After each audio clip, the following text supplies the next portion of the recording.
bit indifferent. I think a lot of it was due to the fact that I was unaccustomed to the cold weather that I used to live in, not anymore.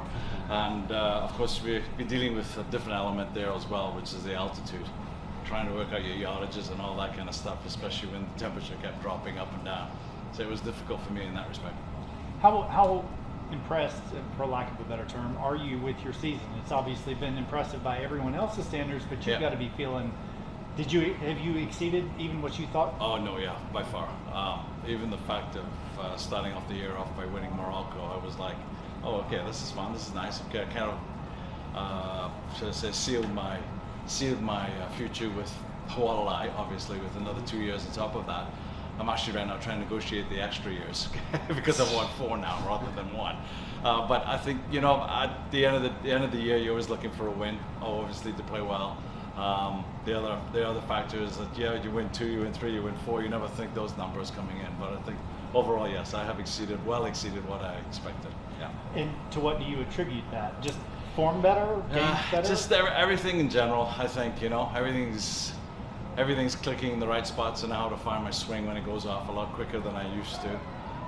Putting's always a little issue. Obviously, there are weeks that you win, you're probably making more putts than the average person, which was the same for when I won at Boeing. I was number 1 in putting on Poana greens, which is unheard of for me because I'm not a West Coast guy at all.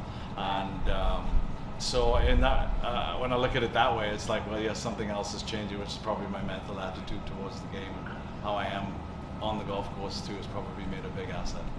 Okay, one more from me, and then if you have a question, I'll be happy to throw it your way. Well, you mentioned the mental aspect. What do you do? A lot of it is just, I guess like everything else that we go through life, you accept the bad with the good. You know, there are days where we're going to get cut off when we're driving, and you have to kind of bite your tongue, hold your breath, and just say, oh, well, he's having a bad day. That's the kind of attitude you're going to have. You have to have out here too. You're going to hit bad shots. We're human.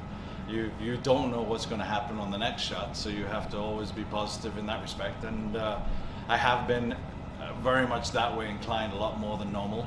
Rather than getting really mad or pissed off at myself that I've hit a bad shot, I accept it and I move on, get on to the next shot, and play golf from there. Do you work with a coach at all, or just I know I do have a mental coach. Don't worry, we all do. Yeah, more for life stuff than golf. You won't go there. Yeah, exactly. I didn't mean I was limiting you to one question. so feel free to ask all you want. No, but yeah, it's. I guess there is a circle of life where everything has to balance itself off perfectly. I mean, if you're not having a fun time off the golf course, then how can you have a fun time on the golf course? So when I put it in that life circle, I have every aspect of my life right now. They're firing in all 8 cylinders, as a car guy would say, and you know, and that's where I'm happier off the golf course. I'm off the golf course. I'm ecstatic about life, with everything that's going on. So it's perfect for me. Wonderful. Yeah, nice. On that note, is it fair to say 2023 is the best year of golf you've ever played, or is that too? Win-wise, yes, probably, Okay. because I've never won twice in 1 year. Okay.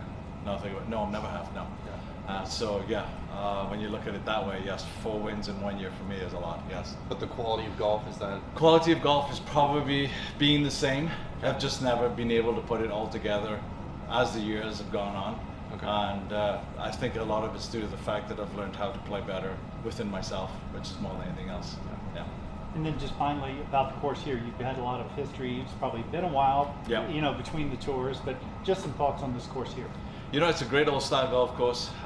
The golf course itself, actually I was playing with a couple of the members today in the Pro-Am, and we talked about, so when was the last time you've ever redone the golf course? And they're like, oh, when it opened in 1957. So it's never been redone. The greens have never redone. And you can see that too, because a lot of them falling off in sides where we used to have pins back in the old days. Now they don't.